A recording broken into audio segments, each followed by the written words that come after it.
औषधि पौधों के बारे में बताइए। औषधि पौधे यानी कि दवाओं वाले पौधे जो हमारे दैनिक जीवन में बहुत काम आते हैं। अगर हम डॉक्टर के पास जाने से पहले हम घर पे भी कुछ उपचार कर लेते हैं ना, तो वो क्या होते हैं? औषधीय पौधे। तो जैसे देखो, ये हमारे विद्यालय में किसका पेड़ है? ये पीपल का पेड़ है। ये सबसे महत्वपूर्ण और सबसे ज़्यादा कीमती औषधि पौधा है पीपल। अब इसका क्या प्रयोग होता है हमारे जीवन में, ये बताओ। औषधि पौधा सबसे ज्यादा इसमें क्या है? ऑक्सीजन। सबसे पहले क्या बताएंगे हम? ऑक्सीजन। पीपल के वृक्ष में सबसे ज्यादा क्या पाई जाती है? ऑक्सीजन। पीपल जब पीपल क्या करते हैं? ऑक्सीजन छोड़ते हैं, ठीक है। और उस ऑक्सीजन को क्या करता है? मानव ग्रहण करता है। क्या करते हैं? मानव ग्रहण करता है।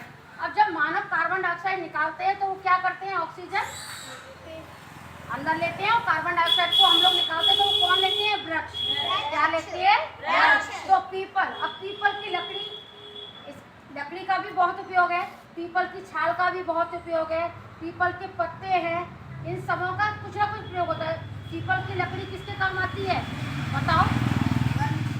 पूजा पाठों में काम आती है।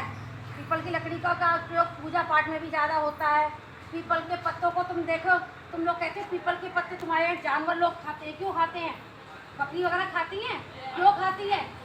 क्योंकि वो एक औषधि पौधा है। इससे क्या होता है? हमारे शरीर की जो कोई भी बीमारी होती है वो क्या होती है? दूर होती है। क्या होती है? दूर। हाँ, चलो दूसरा पौधा देखो हमारे विद्यालय में किसका है? ये सुदर्शन। किसका ये कौन सा पौधा बोलते हैं? सुदर्शन।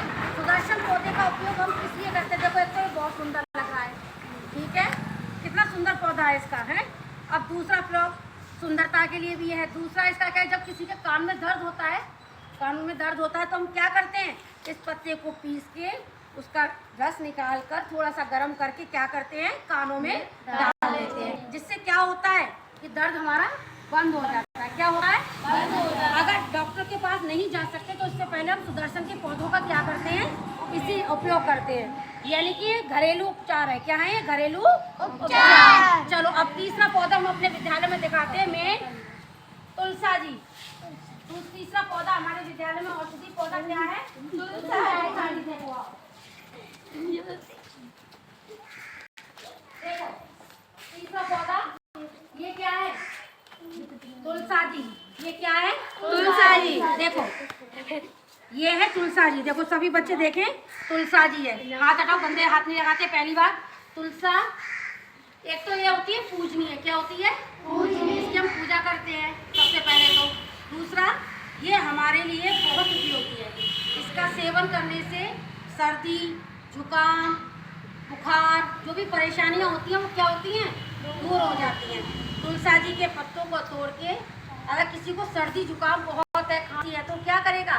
तुलसा जी के पत्तों को पीस के उसका रस निकाल के उसमें थोड़ा सा अजवाइन मिला के उसे पियो तो ये काढ़े का रूप का काम करता है। फिर चाय में तुलसा जी के पत्तों को डालकर उबाल कर इसका सेवन करो तो ये भी तुम्हारी सर्दी जुकाम बुखार में क्या करता है? बहुत फायदेमंद होता है तुलसा जी का पौधा, ठीक है। अब इसके बाद देखो, जब तुलसा जी सूख जाती हैं, ये तुलसा जी सूख जाती है, इसका क्या उपयोग? फेंकना चाहिए तुलसा जी को? नहीं। इसकी लकड़ियों को सुखा दो और सुखा के उसको बिल्कुल महीन पीस लो। क्या करेंगे हम? इसको महीन पीसेंगे, बहुत महीन, उसका बुरादा बन जाएगा। अब उस बुरादे को, जब तुलसा जी नहीं होती, जिस समय तुम्हें जाड़ों में तुलसा जी कम हो जाती है, तो जब चाय बनाओ, कभी भी चाय बनाओ, तो उसका जो चूर्ण होता है ना, वो